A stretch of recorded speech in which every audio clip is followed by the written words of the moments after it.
Ako kažem da ćemo u nastavku govoriti o nekome ko nije od ranog djetinjstva znao da će se baviti kulinarstvom i pobjedio je na jednom televizijskom kulinarskom šovu, da će pitati, dobro, sad smo već govorili o Šimi, međutim nije on u pitanju, nego Alice Belosi, to je njegova talijanska kolegica, koja doduše, eto, više voli spravljati slatko nego slano.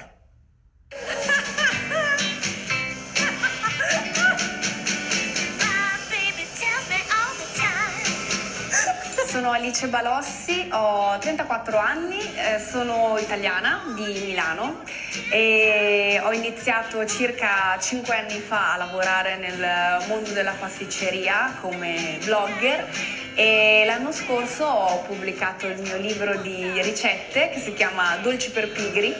It's impossible for me. Brze i jednostavne slastice.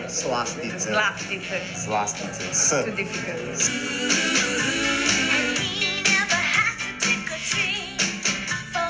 Alice Balossi je blogerica, obožavateljica slastica, a voli jednog Hrvata, Marka Šimunovića, koji vodi popularnu zagrebačku brijačnicu. I Marko i Alice obožavaju 50. godine i sve što je vezano za njih. Modu, film, glazbu. 50. su njihov način života.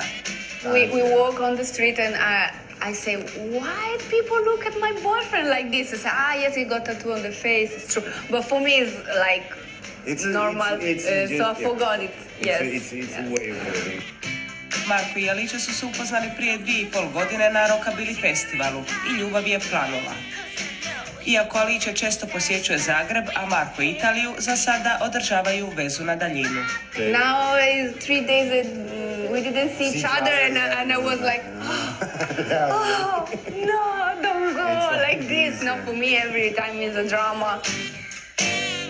Ljubav ide kroz želudac, a Marko je veliki ljubitelj Aličinih slastica. Mi piace tantissimo quando gli altri assaggiano i miei dolci perché vedi proprio rendi le persone felici, no? Magari per un momento, solamente nel momento dell'assaggio, però è una cosa molto bella. Alice je bila sudionica talijanske verzije šoa Dobar, bolji, najbolji slastičar. Sudionica je brojnih televizijskih emisija, a ovih dana predstavila je svoju knjigu slastice i na hrvatskom jeziku.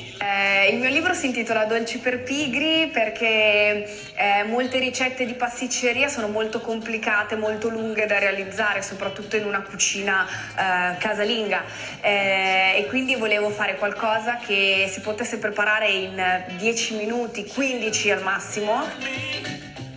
Evo jednog od vrlo jednostavnih recepata.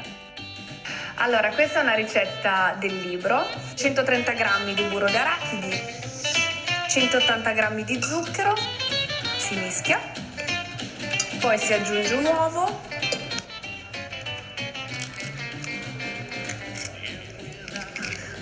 e poi per ultimo ci vogliono le gocce di cioccolato perché rendono buono tutto.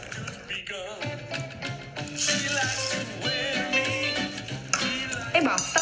E l'impasto per i biscotti è pronto, poi si cuoce a 180 gradi per 15 minuti, dipende quanto li fate grossi, e il risultato è questo qua.